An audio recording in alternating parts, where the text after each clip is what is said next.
في القلب مشاعر أخفيها قد أشرقت الشمس عليها عن خطط لم أعبأ فيها ستكون. بسم الله الرحمن الرحيم. السلام عليكم ورحمة الله وبركاته.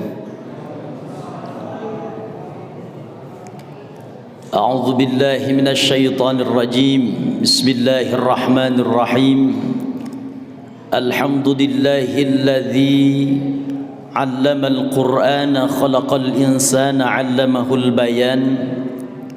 أشهد أن لا إله إلا الله وحده لا شريك له المنان وعلى آله وأصحابه ومن تبعهم بإحسان إلى يوم الدين. والرحمن القدوس الباعث المقتدر رب اشرح لي صدري ويسر لي أمري واحلل عقدة من لساني يفقه قولي. اللهم صل على سيدنا محمد الفاتح لما أغلق والخاتم لما سبق ناصر الحق بالحق والهدي إلى صراطك المستقيم وعلى آله حق قدره ومقداره العظيم. اللهم صل على سيدنا محمد صلاة تدفع عنا بها السحر والأعداء وتسلمنا بها من جميع الأمراض والغلاء والبلاء والوباء وعلى آله وصحبه وبارك وسلم. أما بعد وبعد التحية. Hadratul mukarramun wal muhtaramun, para alimul ulama, para asatidz wal ustadzat, hadirin kaum muslimin wal muslimat, jemaah salat subuh Masjid Al-Ikhlas yang saya hormati dan semoga Allah muliakan. Puji dan syukur kita panjatkan ke hadirat Allah Subhanahu wa taala. Alhamdulillah, pada kesempatan pagi hari ini kita masih diberikan kesempatan untuk bisa melaksanakan ibadah kepada Allah dengan melaksanakan ibadah puasa memasuki hari yang ke-18. Ada yang 19? Dan kemudian juga bisa melaksanakan sholat subuh secara berjamaah.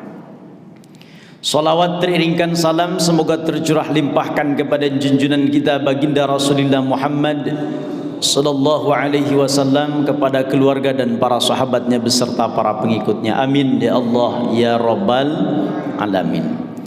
Bapak Ibu hadirin wal hadirat yang dimuliakan Allah Subhanahu wa taala, Syekh Nawawi Al-Bandani di dalam kitab Nasaihul Ibad, di dalam akhir kitabnya beliau mencantumkan perkataan Wahab bin Munabbah yang isinya mengatakan bahwa di dalam kitab Taurat terdapat 27 nasihat, dan di antara nasihatnya adalah man aroda ayyakuna hisabuhu yasiran falyakun nasihan li nafsihi wa akhihi.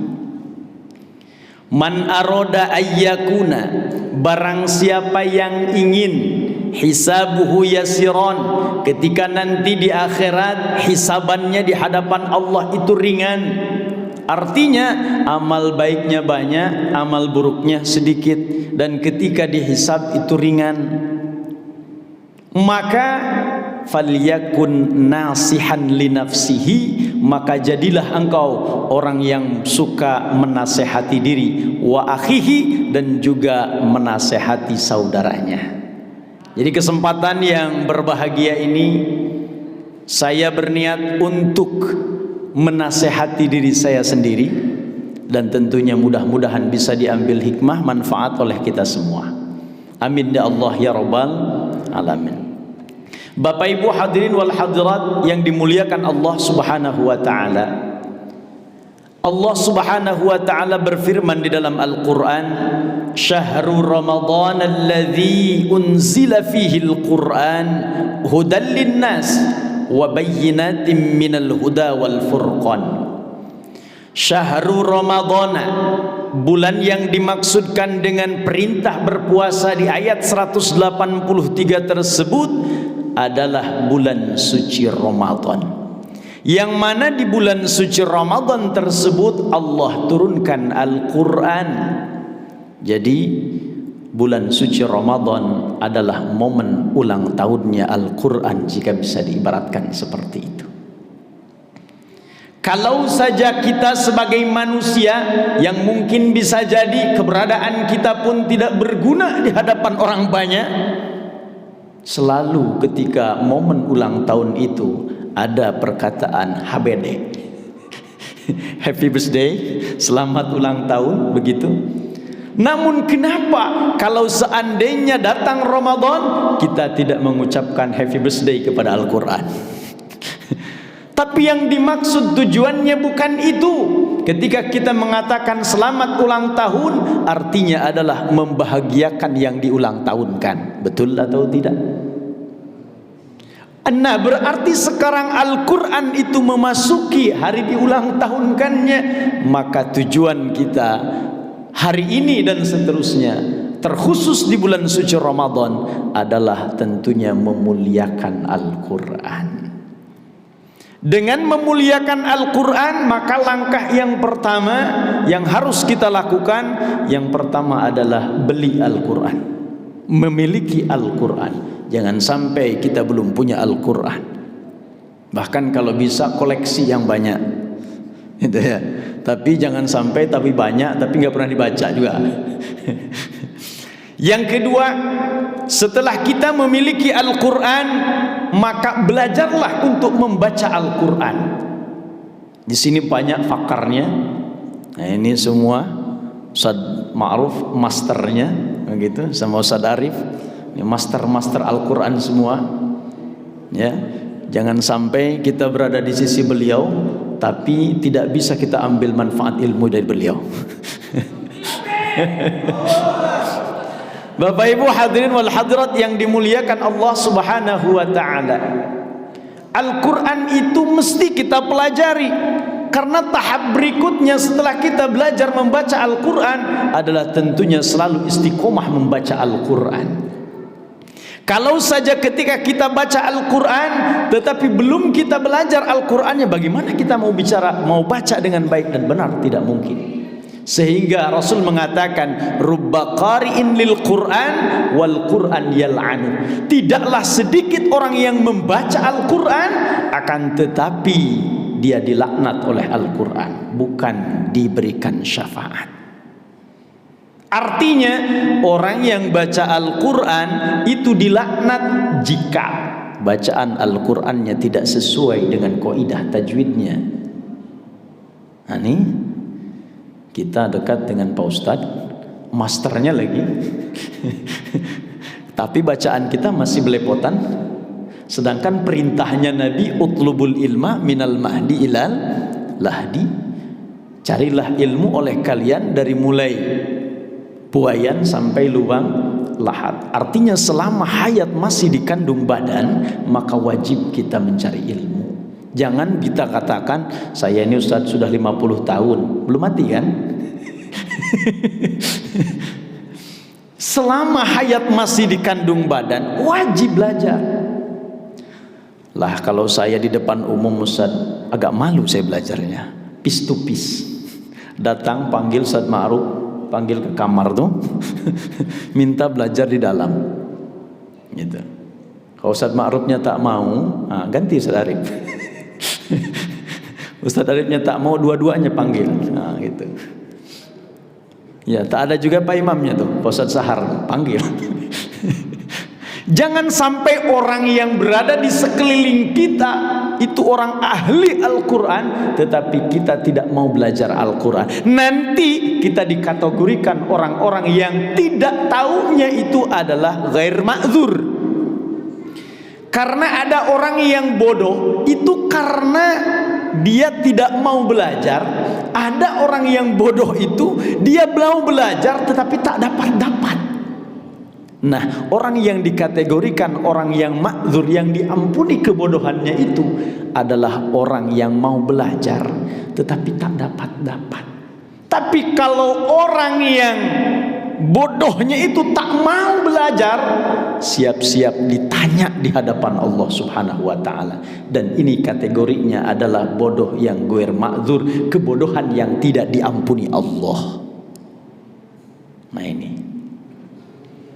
Bapak Ibu hadirin wal hadirat yang dimuliakan Allah Subhanahu wa taala. Terus setelah kita pandai baca Al-Qur'an, istiqomah baca Al-Qur'an. Karena di dalam surat Fatir dikatakan bahwa innalladzina yatluna kitaballah wa aqamus shalah, sesungguhnya orang-orang yang membaca Al-Qur'an, membaca kitab Allah, wa aqamus shalah wa anfaqu mimma razaqnahum yarjuna rahmatallah, yarjuna tijaratan lan tabur, rahmatullah, yarjuna tijaratan lan tabur. Sesungguhnya orang-orang yang membaca Al-Quran dan juga orang-orang yang mendirikan sholat dan juga orang yang berinfak di jalan Allah, maka sesungguhnya mereka adalah orang-orang yang berdagang, orang-orang yang berniaga dengan Allah dan mengharapkan ridho Allah. Dan dia adalah perniagaan yang tidak akan rugi. Tuh, jadi baca Quran itu tidak akan rugi. Jangan bilang-bilang baca Quran 1 jam ngabisin waktu aja. Mending jualan. Nah segini dapat nih online kan. 1 juta 2 juta. Jangan bilang bahwa orang yang membaca Al-Quran itu rugi. Tetapi orang yang membaca Al-Quran adalah orang yang beruntung di hadapan Allah Subhanahu wa ta'ala. Memang ketika membaca Al-Quran itu baru 5 menit saja pinggang sudah terasa. Betul Pak? Baru 1 lembar ada target 1 juz nih. Ujung-ujungnya maksa-maksain. Betul. Man tarokar rohah fid dunya, begitu katanya. Man tarokar rohah fid dunya kana yaumal qiyamah. Barang siapa yang meninggalkan enak-enak di dunia, maka nanti di akhirat masruron, dia akan menjadi orang yang bahagia. Jadi tugas kita di dunia ini bukan santai-santai saja. Akan tetapi tugas kita di dunia harus mengerahkan sekuat tenaga untuk mencapai tujuan kita, yaitu ibadah kepada Allah Subhanahu wa ta'ala, sesuai dengan perintah Allah, wa ma khalaqatul jinna wal insa illa liya'budun. Tidaklah aku ciptakan jin dan manusia terkecuali tujuannya adalah untuk beribadah, kata Allah. Jadi baca Quran itu ibadah bukan? Ibadah. Memang sedikit pinggang terasa, ya dipaksakan. Ikhlas itu tidak mungkin datang secara tiba-tiba. Ikhlas itu perlu dilatih. Betul Pak? Perlu dilatih ikhlas itu. Bermujahadah untuk mendapatkan ikhlas itu, maka lama semakin lama. Ini Bapak Ibu, kita sholat berjamaah saja, datangnya ikhlas, datangnya mau sholat berjamaah itu terasa ringan, kaki melangkah karena sudah terbiasa. Coba kalau tadinya tak terbiasa, mungkin berat datang ke masjid tuh Pak. Makanya kita syukur alhamdulillah, subuh-subuh sudah nangkring di masjid, nongkinya tuh di masjid. Betul. Alhamdulillah. Bapak Ibu hadirin wal hadirat yang dimuliakan Allah Subhanahu wa taala, setelah kita selalu istiqomah membaca Al-Qur'an, maka belajarlah untuk memahami isi kandungan Al-Qur'an. Belajar ilmu tafsirnya, karena tidak sembarangan kita mengartikan Al-Qur'an. Kata Rasul, man fassaral Qur'an bi ra'yihi falyatabawwa maq'adahu minan nar. Barang siapa yang menafsirkan Al-Quran menurut pemikirannya, menurut sekehendaknya, maka tempatnya orang tersebut itu di neraka. Coba bayangkan, meskipun apa yang ditafsirkannya itu benar, Artinya menafsirkan Al-Quran tidaklah sembarangan. Jangan-jangan mentang-mentang sudah bisa baca terjemahan Al-Quran buat fatwa. Fatwa yang seenak gue begitu. Tidak bisa. Kita harus betul-betul mendalami isi Al-Quran terlebih dahulu. Ditafsirkan Al-Qurannya menurut para ahli tafsir. Itu isi Al-Quran itu mendalam dan banyak, dari satu kata itu bisa beribu-ribu kata, beribu makna. Undang-undang saja banyak yang menafsirkan. Itu perkataan manusia, apalagi Al-Quran. Jadi tidaklah semena-mena kita menafsirkan Al-Quran tanpa ada rujukan para ulama ahli tafsir. Bapak Ibu hadirin wal hadirat yang dimuliakan Allah Subhanahu wa ta'ala. Kemudian tahapan yang terakhir adalah diamalkan Al-Quran itu. Satu kalimat, dua kalimat, satu ayat, dua ayat, mampu kita amalkan, kita amalkan. Memang seharusnya apa yang ditujukan oleh Allah kepada Nabi Muhammad dan tentunya ditujukan kepada kita semua, tujuan Al-Quran diturunkan adalah agar kita amalkan dalam kehidupan kita sehari-hari. Karena Al-Quran adalah pedoman untuk di dalam kehidupan kita ini. Jadi artinya apa yang difirmankan Allah semuanya harus kita lakukan, harus kita amalkan. Namun kalau belum mampu semuanya, ya sebahagian-sebahagian diamalkan. Bapak Ibu hadirin wal hadirat yang dimuliakan Allah Subhanahu wa ta'ala. Tentunya tujuan Al-Quran Allah turunkan kepada Nabi Muhammad selama 22 tahun 2 bulan 23 hari. Itu tujuannya adalah untuk agar Al-Quran itu dipedomani oleh kita dalam mengarungi kehidupan ini, agar nanti di akhirat masuk ke dalam surganya Allah dengan ridhonya Allah Subhanahu wa ta'ala.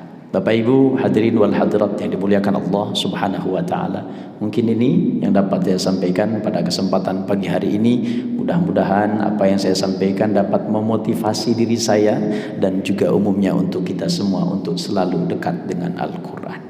Wallahul muwaffiq ila aqwamit thariq, wabillahi taufiq wal hidayah. Assalamualaikum warahmatullahi wabarakatuh. في القلب مشاعر أخفيها قد أشرقت الشمس عليها عن خطط لم أعبأ فيها ستكون